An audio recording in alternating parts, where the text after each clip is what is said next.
Next thing is link up some meta effectors and meta weights to make all of these bones have an influence on the mesh. And this ties into our meta effectors from the previous lesson, where we're going to use the meta effectors and meta weights to sort these out and use them as masks for the different bones. So into setup, go to the Tools tab. Let's close down the face here. Pick the head and add a meta effector to the scene. Multi-select it with the head and add that head to a meta effector weight list.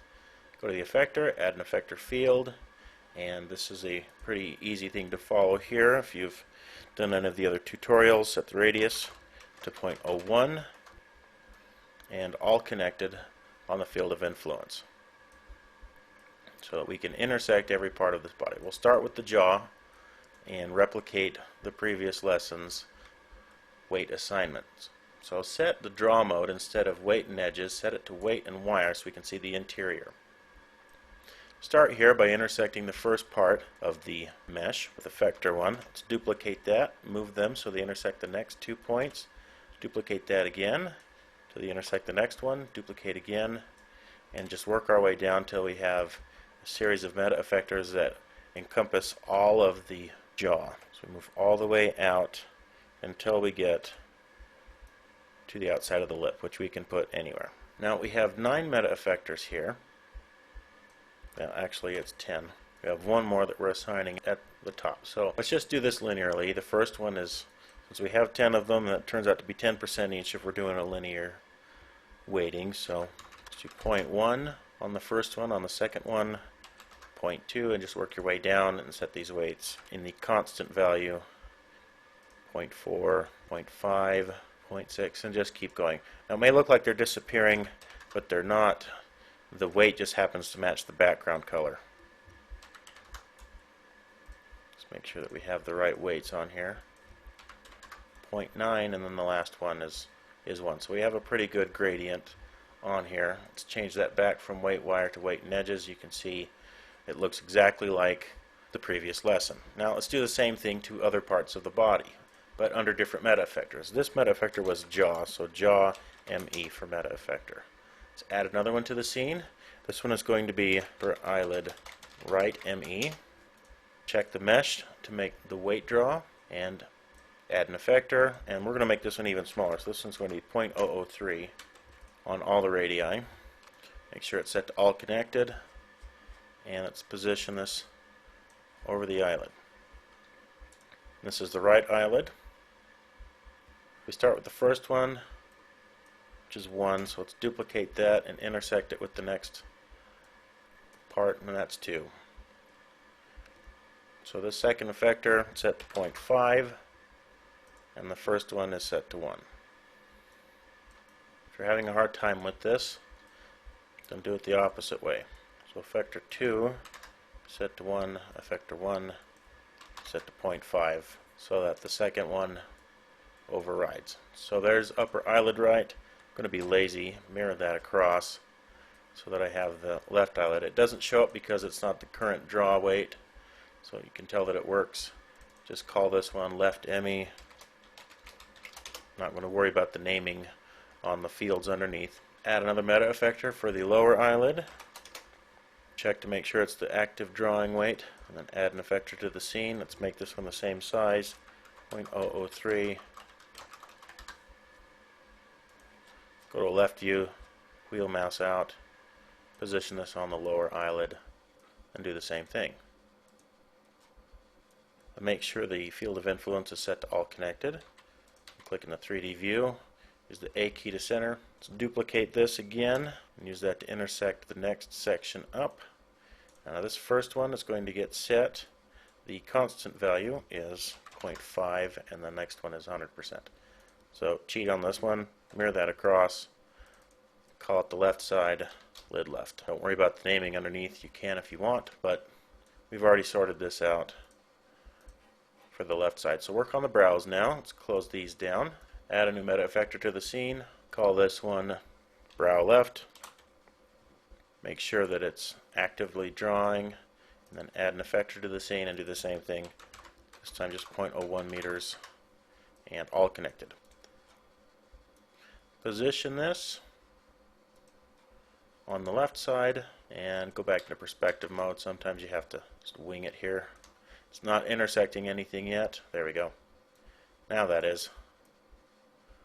So there's the first section. Let's duplicate that. Move that forward into the next one. This might be a bit too big, so 0.005. Use the A key. If you lose your selection, duplicate it one last time and position this from the right side over one of the points in the center. These are a lot easier because these sections have points that are floating in the middle of the submesh, and they're easy to just intersect, so you don't have to do any crazy sorting. So there's the left side. Now this first one is on the outside. There's only 3 of them, and one is 100%. So you go 100, 66, 33. The first one was on the outside, and so 0.33. Second one, 0.66, and then 100%. Mirror that across with the divide key on the keypad. Just rename this one to brow right. If you want to check the weight list, and that will turn the weight draw on for that meta effector. So we have one for the jaw, we have one for the lower and upper eyelids, and the one for the brows. So we've used the meta effectors to mask out different areas of the face. But here's one that we haven't gotten yet. We have a meta effector for every bone except for the face bone. So how do we create that through here and maintain all of these fall-offs? Well, let's create another meta effector for the scene. Drag that to the bottom. Just call this one Face ME, and just add an effector to that. You know, if you want to make it part of the draw weights, you can see it, but it doesn't matter on this one because we're setting this effector at its default to all connected so it turns white. Now, why did we do that? Well, we're not going to use this meta effector to do any weighting on here. We're going to use it as an assist for a meta weight. So add a meta weight to the scene and just call this one Face MW for meta weight. And Face MW is going to use all of these weights. Make sure Face MW is the current active selection. Go to the weight tools and add all of these. And this is like the Photoshop compositing weight tool here. All of the weights will add on top of each other, but we don't want that to happen. What we're trying to do is we're going to create a weight that is the exact opposite of the sum of all of these. So Face ME goes on the bottom. That is the background, and all of these are going to subtract from it. Now I'm going to go to the weight list, make sure that's the active draw, and then you can see as I start subtracting these, it's pulling all the values that we had already added to the scene, and what is left is the sum of all the other values that can be attached to the face. So we're using all of these composited inside the meta weight to exclude these areas. So now we have a weight for every bone that we have in here. So we can expand this face, and while we're still in setup, go to bone, we'll just add this to Face MW. The jaw goes to jaw, ME, brow right, goes to brow right, brow left, lower eyelid right, lower eyelid left, and then the uppers, and that should work. So let's get out of this weight drawing mode. Just go back to smooth and edges. And if we head into animate now and move these, you can see that they don't really work yet. I mean, they're working as being masked off, but they're not doing the fall-offs that we want. There's 2 ways you can do this. If you go to the face deform here and set, instead of factor weights, use direct weights, since we have a sum of 1 on all of the weights added up equal 100%, we're not going to lose anything on these. Go back into setup and then into animate. This is what direct weight looks like, and it looks exactly the way we want it to look, and all of our fall-offs are working correctly. You know, I'll show you the jaw for that. And so this is what it's supposed to look like inside Puppet Master. The other way you can do that, if you don't want to use the factored weights, but it yields the same solution, is if you're on factored weights, select everything in your scene and set the fall-off to 0. That means it grabs everything that it can, and it's limited by the mask, so you get the same effect as doing it the other one. So you can set the fall-off to nothing. Just leave that at 8 and make sure that the face deform is set back to direct weights. Since we're going to use another skeleton to move this body around, it's okay to have these set to direct weights.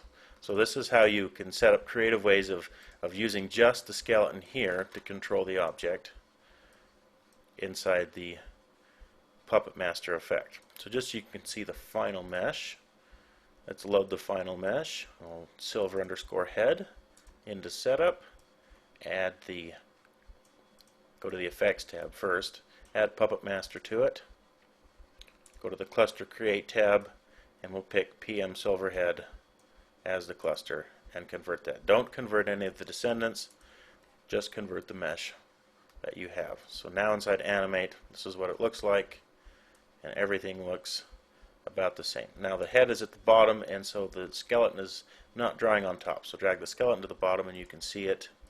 So now as we're moving stuff around, our meta effectors are taking over everywhere, and we're getting smooth transitions on our mesh.